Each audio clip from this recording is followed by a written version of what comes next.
Very good.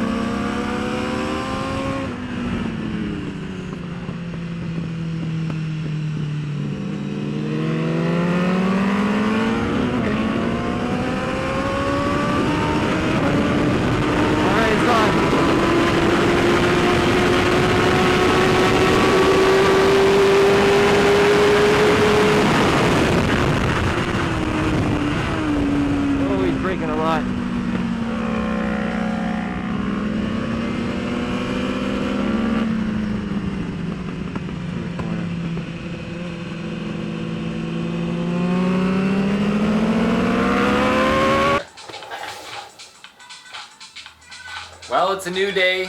Time to get back to work on Emrys. And gotta get that Hindle exhaust installed. Brake pads, put some EBC GP FAX 604s in there. You know, start the bike up, do the coolant as well. Get just probably water in there with Amsoil coolant boost, and that's on the mission here. And then get some armor bodies to fit on there. So make sure I'm ready for the track, at least for that.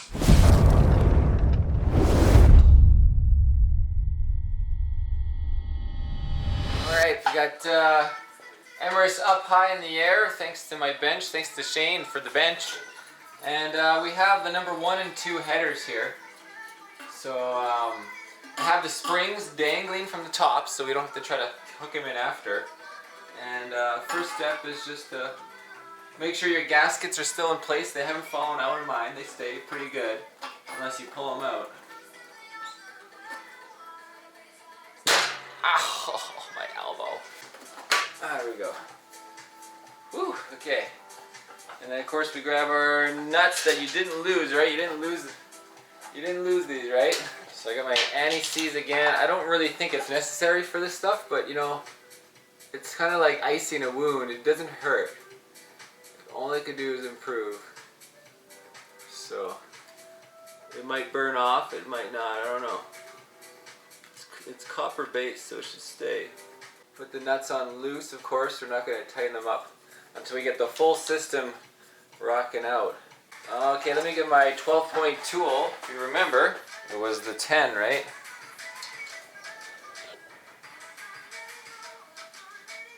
Let me go on the other side so you can see better. There, just finger tight. And then we take our spring puller supplied with. They give you these usually when you buy any exhaust. And hook it onto the bottom.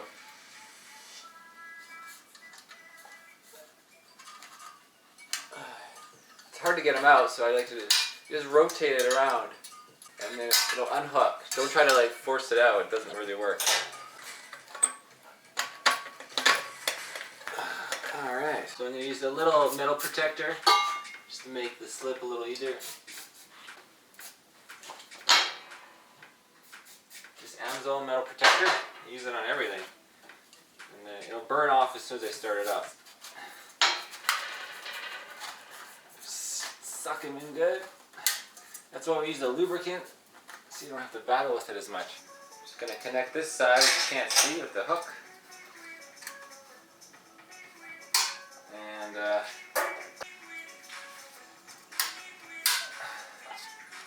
we go, and then the final hook will be for the muffler. Okay, here's the link pipe.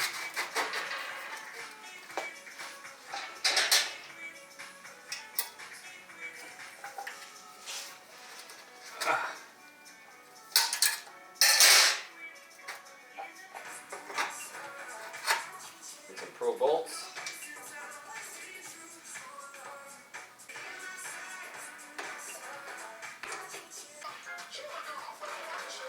Bracket on there, my Pro Bolt nut.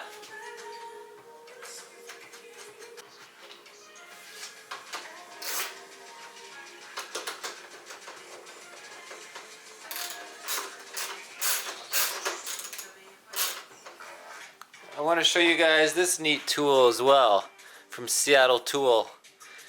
It's a 12-point wrench with these special bends, which allows me to grab the 10 here and just get in there and not have any issues to like access it. It's almost like a socket wrench.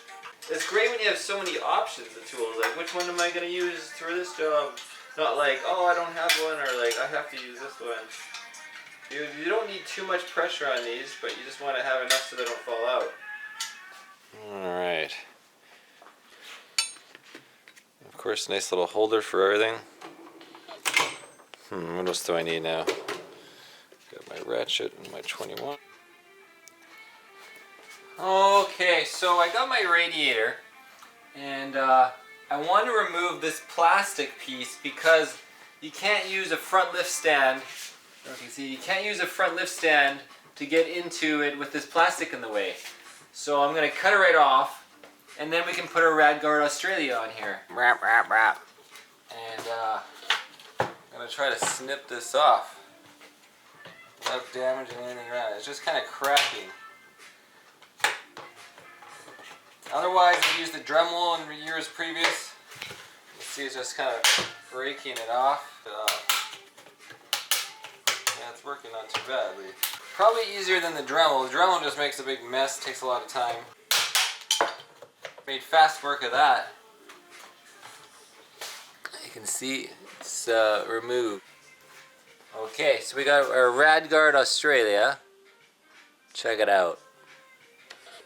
All aluminum, welded together. Gonna protect you. What you do is, when your radiator's on your bike, now I'm normally gonna do this on the bike, but your radiator's like this, and you take it and you hook the bottom. So to show you, we'll put it like this. Pretty much just hook it around the bottom. Now with the fan out, pull the fan out of the way a little bit, and it just hooks the bottom. See, like that, nice fit. And then from the top, you just, once you're hooked, you pretty much just push in at the top and it'll lock over top. And there you go. And it should be like a nice form fit, right? Looks nice. It's going to stop all those rocks and from just penetrating and putting you on the side of the road calling for a friend or a tow truck. I don't like riding on the street and following my friends on bikes. Like, you know, when you want to ride close and follow them, maybe film them, it's like, I couldn't do that with Marianne because I was afraid she'd shoot a rock at my brand new Rad. Before I had a chance to put one of these on here.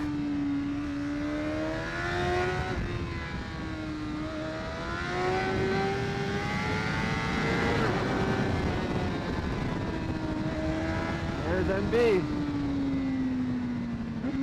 Okay. Let's figure out how to get this guy back in here. Pretty much this guy's hanging in the way. Lower him down. Should put that bracket back in there now, shouldn't I? Shoot, I should have put that in earlier. A big old bracket, where is it? Should have put this in already. Man, this is so hard to reach in there. There we go. So this is a contraption I made. Yep.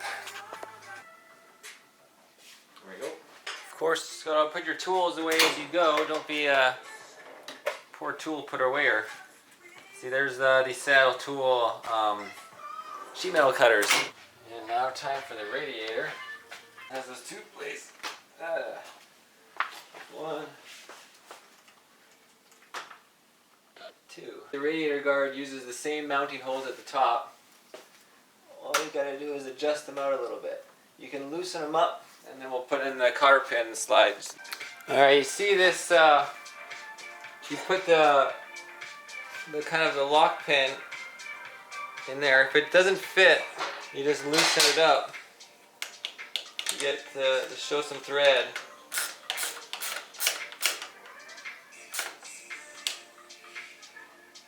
There, so it locked up, and then you can tighten it back down.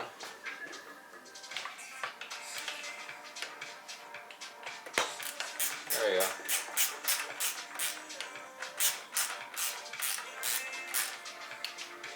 And the other side as well. I already did the lock pin. There it is.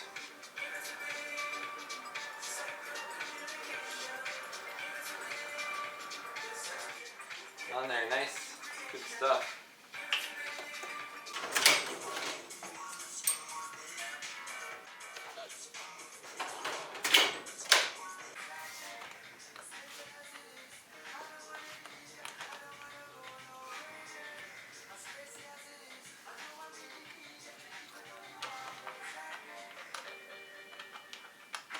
be careful, it's just plastic on here. You don't want to squeeze that plastic too tight. See, just no movement. It's pretty good.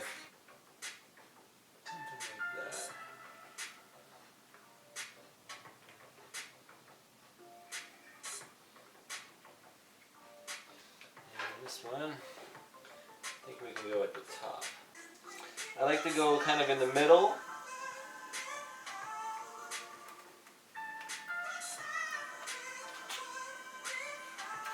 In the middle again. Find where the end is. And this one I'm going to go kind of upside down. Try to keep things out of the way and neat and tidy. You don't want them leaking, but you don't want them cracking the rad either. It doesn't take too much pressure to lock it out.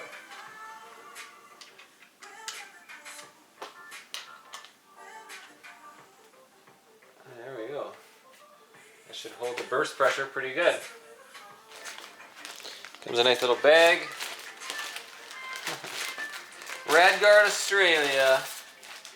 Real nice. So this one's the opposite. It goes on the top, so we don't need this tape anymore. See, the fins are perfectly intact. Thick tape works really well. And I already got it off the back. So again, it just goes over the top. And then try to center it. That's it. And then all it does is just hold some zip ties to hold them in place. And I like to run the zip ties through these circles. And then simple stuff. Like this.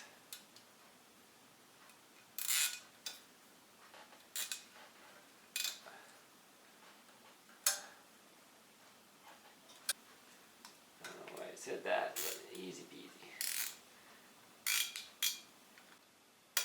I had one guy comment on like a YouTube from the previous Radguard is like, how do the zip ties hold up over time?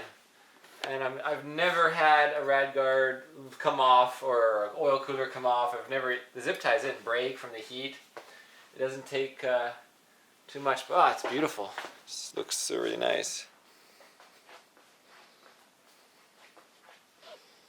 There you have it. Bike's coming together.